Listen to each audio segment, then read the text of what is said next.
Good evening friends, welcome to study space. इस channel पे हम बात कर रहे हैं home science. Good evening friends, welcome to study space. आपको पता है कि हम बात कर रहे हैं होम साइंस सब्जेक्ट के बारे में। ठीक, होम साइंस में हम पढ़ा रहे हैं आपको टेक्सटाइल में जो हमने इसके पहले पिछली वीडियो में बात की थी, वो बात की थी फैंसी बुनाइयों के बारे में। ठीक है, फैंसी बुनाइयाँ कौन कौन सी हैं, उसके प्रकार क्या, उसके टाइप्स के बारे में बात की थी। आज जो हम बात कर रहे हैं, ये बात कर रहे हैं हम वस्त्र निर्माण के विभिन्न तरीके, वस्त्र बिना बुने हुए वस्त्र तथा फेल्ट के बारे में। ठीक है, उसमें हम देखेंगे वस्त्र निर्माण के विभिन्न तरीकों के बारे में और उसके प्रकार के बारे में, उसके क्या तरीके हो सकते हैं वस्त्र निर्माण के और उसके क्या प्रकार हो सकते हैं। ठीक है, इसकी जो सबसे पहले चर्चा की थी वो चर्चा की थी American society foresting and material. ठीक, इन्होंने इस सब्जेक्ट की सबसे पहले बात की थी, इसके बारे में सबसे पहले इसकी परिभाषा दिया था। बिना बुने हुए वस्त्रों का या निर्मित वस्त्रों की परिभाषा इन्होंने अपने शब्दों में दी थी। ठीक है, देखिए क्या कहते हैं इसे, तंतुओं को संरचित वस्त्र जो कि बंध द्वारा या तंतुओं के इंटरलॉक द्वारा दोनों द्वारा आपस में पकड़ करते हैं और यह क्रिया यांत्रिक, रासायनिक, तापीय या घोलक विधि से इनके संयोगों द्वारा संपादित की जाती है। ठीक है, ताप के माध्यम से, यंत्र के माध्यम से, रासायनिक प्रक्रिया, रासायनिक घोलक के माध्यम से और बहुत सारी क्रिया द्वारा संपादित की जाती है। यह प्रक्रिया वस्त्र निर्माण की या फिर बिना बुने हुए वस्त्र जो तैयार करते हैं हम, जिसकी बुनाई नहीं हुई रहती है, जो बिना बुने हुए रेशे या वस्त्र तैयार किए जाते हैं। ठीक है,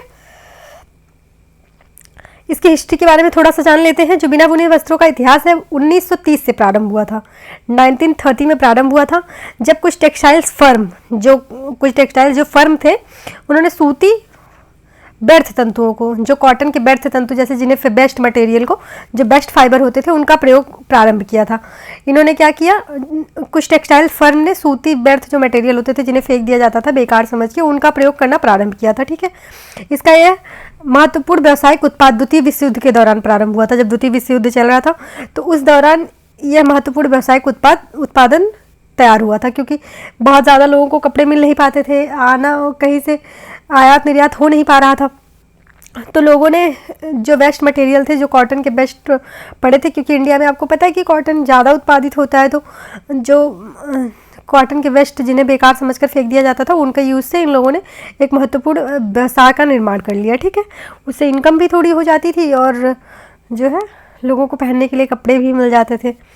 प्रथम बुना हुआ वस्त्र, जो सबसे पहले जो बुना गया था वस्त्र, उसे तापा वस्त्र कहा गया। जो सबसे पहले वस्त्र बुना गया था उसे तापा वस्त्र कहा गया। ठीक है, याद रखिएगा।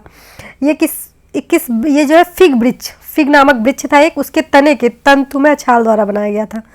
ये इंपॉर्टेंट है। ठीक है, ये फिग नामक वृक्ष के तने के तंतुमय छाल द्वारा बनाया गया था। ठीक है, एक फिग नामक वृक्ष था, उसके तंतुमय छाल द्वारा बनाया गया था इसे।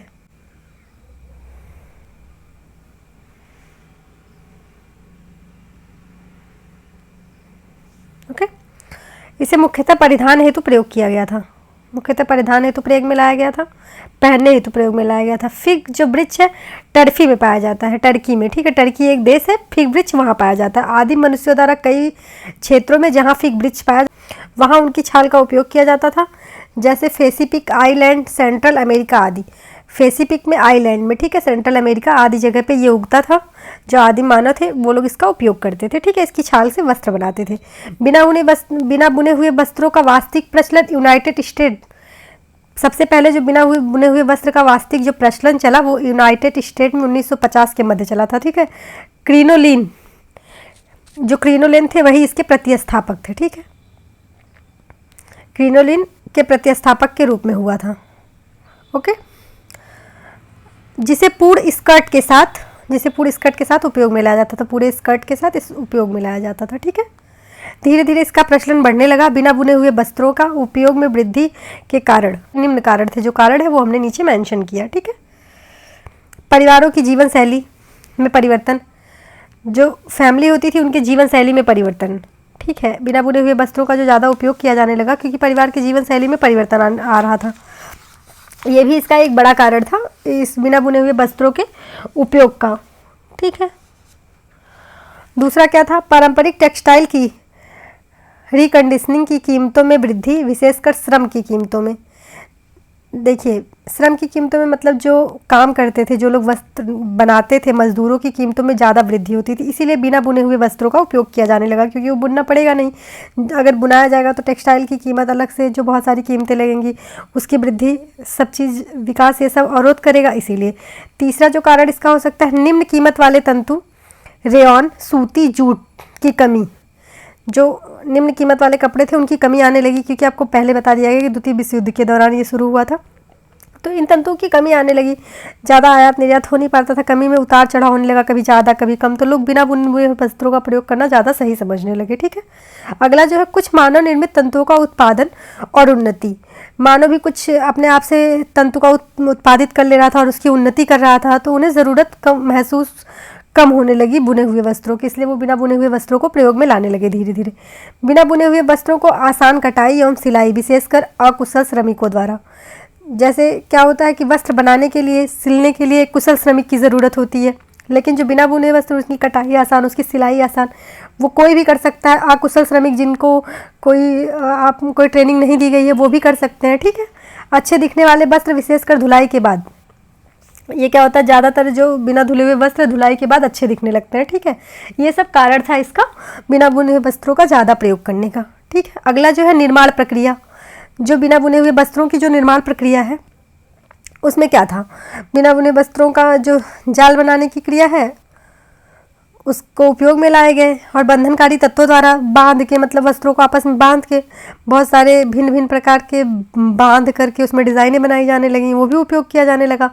बिना बुने हुए वस्त्रों का निर्माण जो विभिन्न चरण द्वारा, देख लीजिए, आगे चरण में बात कर ले रहे हैं। तंतुओं का चयन करना, हमें पता है कि किस तंतु का चयन करना, किससे बनाना। तंतुओं से जाल बनाना और जाल रोएदार, चादर या प्लीट्स बनाना। चादर, जाल को रोएदार बनाना या फ्लीट्स बनाना। आप देखे होंगे पहले जब ठंडियाँ पड़ती थी बहुत पहले, तो लोग शॉल ले लेते थे, शॉल को मोड़ के ऐसे पहना दिया जाता था, ऐसे पहन लिया जाता था कि ठंड भी ना लगे और वो वस्त्र की तरह दिखता था पूरी तरह ना। जाल या फ्लिस को आपस में बांध कर वस्त्र बनाना। जाल और जो फ्लिस रहती थी उन्हें आपस में बांध दिया जाता था तरह तरह के धागों से, तो एक तरीके डिज़ाइन भी बन जाता था, देखने में सुंदर भी लगता था और आसानी से बन जाता था। इसीलिए तंतुओं का चुनाव, जो बिना बुने हुए वस्त्रों में तंतुओं का चुनाव किया जाता था। कॉटन, ऊन, जो आसानी से सेट हो सके। ठीक है, कॉटन, ऊन, देखिए इन तंतुओं का चुनाव किया जाता था। कॉटन, ऊन, रेयॉन, एसीटेट, ठीक, नायलॉन, पॉलिस्टर, एक्रिल, प्रोपलीन और पॉलीथीलीन का उपयोग किया जाने लगा। ठीक है, जिसकी लंबाई 1 से 6 इंच या 2 से 150 मिमी तक होना चाहिए। ठीक है, मिलीमीटर तक होती थी।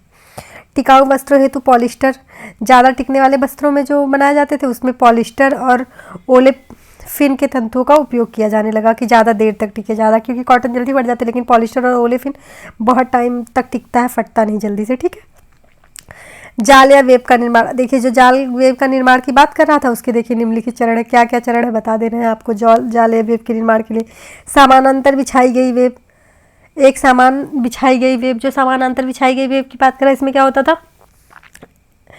एक दूसरे के ऊपर बिछाकर तंतुओं को, जो वस्त्र लिए जाते थे बिना बुने हुए, उन्हें एक दूसरे के ऊपर एक ही दिशा में एक ही दिशा में बिछाई जाती थी, एक दूसरे के ऊपर बिछाकर। इस तकनीकी से तैयार वस्त्रों की लंबाई एक दूसरे के ऊपर बिछाकर वेब तैयार किया जाता था। ठीक है, उसके बाद जो इसकी लंबाई एक ओर से मजबूत थी, अधिक होती थी, इसमें मजबूत बहुत अधिक होता था, और जो आड़ी स्थिति होती थी इसकी, वो थोड़ी कम मजबूत होती थी, 2 स्थिति में बनता था। यह तकनीकी तैयार वस्त्रों को डिस्पोजेबल उत्पादन हेतु उपयोग में लाया जाता था। जैसे इससे क्या होता था, जो वेस्ट मटेरियल है उसका भी उपयोग किया जा सकता था इस तकनीकी द्वारा। ठीक है, एक लेवल में बिछाया जाता था, उसको धुनाई करके मशीन से निकाला जाता था और समानांतर रूप से बिछा दिया जाता था, एक लेवल में पतली वेब की तरह क्रमानुसार एक दूसरे के ऊपर बिछा दिया जाता था। ठीक है, जो आड़ी वेब थी, आड़ी वेब क्या थी, धुनाई से मशीन से निकलने के बाद, जो धुनाई से जब बिना बुने हुए वस्त्र मशीन से निकलते थे तो इससे पतली वेब निर्मित होती थी, बहुत पतली सी वेब निर्मित कर दी जाती थी। इस वेब को क्रमानुसार एक दूसरे के ऊपर क्रिस क्रॉस ऐसे देखे होंगे ना, ऐसे घूमती हुई डिज़ाइनें जो बनती हैं जिग जैग वाली, ठीक, ऐसे ऐसे जो डिज़ाइनें बनती थी क्रिस क्रॉस की तरह, इसको एक दूसरे के ऊपर बिछाया जाता था, ठीक है। और ये थोड़ी महंगी होती थी तैयार करने पे, ये थोड़ी सी महंगी हो जाती थी क्योंकि ये समानांतर वेव की अपेक्षा आड़ी स्थिति में भी अधिक मजबूत। जो समानांतर वेव है वो आड़ी स्थिति में थोड़ी निम्न मजबूत रहती थी, समानांतर स्थिति में ज़्यादा मजबूत। ये आड़ी स्थिति में और समानांतर दोनों स्थिति में बहुत मजबूत होती है, ठीक है, जो आड़ी वेव थी क्रॉस। और जो तीसरा है वो क्रमहीन रूप में बिछाई गई वेव। क्रमहीन रूप में मतलब उसका कोई क्रम नहीं है, ऐसे ही बिछा दी गई है। ढीले तंतुओं को घुमाने वाले छिद्र में जो ड्रम होते हैं उसके सामने फूका जाता था, ठीक है, और उसके सामने रख दिया जाता था। आंतरिक दम पे एक बहुत पतली सी ड्रम के ऊपर चिपकाते थे, किसी गर्म ड्रम के ऊपर एक पतली सी परत चिपका दी जाती थी घोल की। उसके बाद क्या किया जाता था, उसके जो गर्म हवा उसके ऊपर से निकाली जाती थी, बहुत तेज़ गर्म हवा निकाली जाती थी। इसे क्रम में तो नहीं बन पाते थे, लेकिन इसकी मोटाई आवश्यकता अनुसार जितना आप चाहें उतना मोटा, जितना आप चाहें उतना पतला बिछा दें इसको, और उसके ऊपर से वेब द्वारा तैयार कर एक समान वजन का वस्त्र बना लिया जाता था, ठीक है। क्रमहीन, इसका कोई क्रम नहीं होता था निर्धारित। जो अगला है वो है उच्च गति की तीव्रता द्वारा बौछार से बनाई गई वेब। उच्च गति की तीव्रता द्वारा जो बौछार मतलब कि बहुत जो था, इसमें थर्मोप्लास्टिक तंतुओं का उपयोग किया जाता था। ज़्यादातर जो थर्मोप्लास्टिक तंतु होते थे उनका ज़्यादातर उपयोग किया जाता था, और यह ताप के दबाव का उपयोग करके, इसे ताप से दबाव दिया जाता था इसके ऊपर, किसी जलती हुई किसी गर्म चीज़ से इसके ऊपर दबाव दिया जाता था, उससे बनाई जाती थी ये, ठीक है। और जो इसमें इनको तंतु को फ्यूज़ कर दिया जाता था, मतलब कि इसकी जो कभी ऐसे गुठली सा ऐसे गोल सा उभरे ना, कुछ ऐसा एकदम गर्म बहुत हार्ड चीज़ से, हार्ड सरफेस से दबा दिया जाता था, ठीक है, जो उच्च गति तीव्रता द्वारा बनाया गया वस्त्र है। चौथा, अगला जो है हवा द्वारा बिछाई गई वेब। हवा द्वारा बिछाई गई मतलब डोरी जो होती है, पोनी या टॉप से प्राप्त तंतु, जो डोरी द्वारा या पोनी जो है बनाते हैं उसके द्वारा या टॉप द्वारा प्राप्त जो तंतु होते थे, उसे उच्च गति में हवा के बहाव द्वारा खींचा जाता था। हवा के बहाव से बहुत तेज़ खींचा जाता था और इसे एकत्र करके गतिशील स्क्रीन में बहाया जाता था, एक साथ बहुत तेज़ बहा दिया जाता था इसको, ठीक है। और तंतुओं को जो है निर्यात नियंत्रण द्वारा निर्देशित किया जाता था। इसका एक विशिष्ट घनत्व और नमूने की धारियाँ आदि थे, इससे एक विशिष्ट घनत्व या नमूने की धारियाँ आदि बनाई जाती थी, ठीक, हवा द्वारा जो वेब बनाई जाती थी। गीले रूप में बिछाई गई वेब। गीले रूप में बिछाई गई वेब क्या है, गीले रूप में जो है जिसमें आर्द्रता हो, थोड़ी सी नमी हो, जिसमें उस रूप में बिछा दी जाती थी, और उसके बाद फिर उसे घनीभूत किया जाता था, बहुत मतलब इकट्ठे किया जाता, थोड़ा घना बनाया जाता था, इसके रेशों को थोड़ा, वस्त्रों को थोड़ा घना बनाया जाता था। इस प्रकार ये वेब मुख्य मतलब ये सबसे अच्छे और अपवाद स्वरूप माना जाता था, क्योंकि ये बहुत अच्छा वस्त्र बन गया था, लेकिन इसकी जो निर्माण प्रक्रिया थी वो थोड़ी टफ थी, ठीक है। अगला जो है वेब या जाल को बांधना। हमने बताया था ना कि जाल को बांध के, वेब को बांध के कपड़े बना दिए जाते थे। रेजिन द्वारा बांधना, रेजिन से बांध दिया जाता था जाल को, ताकि ये क्योंकि ये अतिरिक्त निचोड़ अपने अंदर जो इस मान लो इसे सुखाया गया, जैसे अगर तंतु कोई शोषक अवशोषक हो तो वह उसकी बॉन्डिंग जो है अच्छी होती है, अच्छे से किया जाता है, लेकिन यह क्रिया छिड़काव द्वारा किया जाता है या छपाई या पेंडिंग द्वारा किया जाता है। इसे पानी में डुबोने से या पानी में डुबो कर किया जाता है, जैसे भी यह प्रक्रिया की जाती है, जिससे क्या होता है, संपृक्त करने के बाद, इसको बनाने के बाद तंतुओं में 2 रोलर्स के बीच से गुजारा जाता है, जो इसके तंतु होते हैं उसके 2 रोलर्स के बीच से गुजार दिया जाता है, ठीक है, जिससे ये घना भी थोड़ा सा हो जाता है, और इसमें अतिरिक्त द्रव्य निचोड़ देती है। फिर उसे जिसमें जो इसमें अतिरिक्त द्रव्य चला जाता है, क्योंकि भिगो कर इसे बनाया गया रहता है, वो निचोड़ के रख देती है, और फिर 93 से 204 डिग्री सेल्सियस पर तापक्रम पर इसे सुखा दिया जाता है, फिर ये बन जाता है, ठीक है, जो रेजिन द्वारा बनाया जाता था। लेटेक्स फॉर्म द्वारा बांधना। लेटेक्स फॉर्म द्वारा कैसे, बिना बुने हुए वस्त्रों को तंतुओं को बांधने के लिए लेटेक्स फॉर्म का भी प्रयोग किया जाता था। जो लेटेक्स फॉर्म है उसके तंतु पर दबाव डालकर, बहुत तेज दबाव डालकर रोलर से छपाई उस पर कर दे, कोई डिज़ाइन बनाने तो छपाई कर देता था। छिद्रयुक्त ड्रम को फैलाकर छिद्रयुक्त ड्रम द्वारा फैला दिया जाता था इसे, ताकि उस पर हल्की हल्की छिद्र सी डिज़ाइन बन जाए। और यह क्या होती है, चपटी और थोड़ी सी कड़ी सतह वाली बनती है। चपटी होती है, थोड़ी सी सतह इसकी जो होती है कड़ी होती है, हार्ड सरफेस होता है। जिलेटिन द्वारा बांधना। जिलेटिन युक्त पदार्थों से इसे जोड़े जाते थे एक दूसरे से। सेलुलोज का जो तत्व है वो या फिर तंतु स्टेपल रूपर द्वारा कंपोनेट किया जाता था, साथ मिश्रित होता था। पानी के संपर्क में बार तंतु एम्प्रफस जेल में घुल जाता था। एम्प्रफस नाम का एक जल होता है, उसमें घुला दिया जाता है जिलेटिन को, ठीक है। जिलेटिन से बांधने की प्रक्रिया आपको वैसे भी पता। थर्मोप्लास्टिक से वेंडिंग की जाती थी इसकी, ठीक है। स्पन वेंडिंग की जाती थी, स्पन लेट्स वेंडिंग की जाती थी। मेल्डिंग बेंडिंग की जाती है इसमें, ऑटोजेनिक बॉन्डिंग भी किया जाता है, रेडिएशन बॉन्डिंग भी किया जाता है, कंपोजिट बॉन्डिंग, ये सब बॉन्डिंग का प्रकार है। ठीक है, स्टिच द्वारा आपको पता है कि सिलाई द्वारा सिलकर, प्रिंटेड हेड व्हील्स विल बाइंडिंग, प्रिंट करके, जैसे कभी कोई चीज़ मान लो आपका कोई कपड़ा ख़राब हो गया है, प्रिंट इस प्रकार की बात कर रहा है, कोई हार्ड प्रेस आप समझ लीजिए, प्रेस की बात कर रहा हूँ, वो छोटा पतला सा कपड़ा रख के कॉटन का, मान लीजिए आपका कोई कपड़ा रफ़ू करना है, रफ़ू करने की एक प्रक्रिया होती है, रफ़ू करना है तो कॉटन, अगर वो कपड़ा कॉटन का है या फिर किसी का भी है तो हल्का सा पतला जो अस्तर टाइप कपड़ा आता है कॉटन का, उसको उसके ऊपर रख के गर्म प्रेस से चला दीजिए, वो चिपक जाता है। ठीक है, वो हटता नहीं है, दोनों तरफ से ऐसा कर देंगे आप तो डिज़ाइन की तरह लगता है। बेब को सुई द्वारा पंच करना, सुई से पंच जो कर दिया जाता है, आपको पता कैसे पंचिंग की जाती है, फ्यूज किए हुए, जैसे स्टेपलर हम पंच करते हैं, सुई से पंच नीडल की तरह बनाया जाता है। फ्यूज किए हुए बिना बुने हुए वस्त्र, फ्यूज किए मतलब हमने आपको बताया कि जिस पे बुन ऐसे मतलब उभरा हुआ ना हो, कहीं एकदम एक समतल प्रकार का बना हुआ हो। ठीक है, और फ्यूज किए हुए वस्त्र के जो लाभ होते हैं उसके बारे में बताया गया है।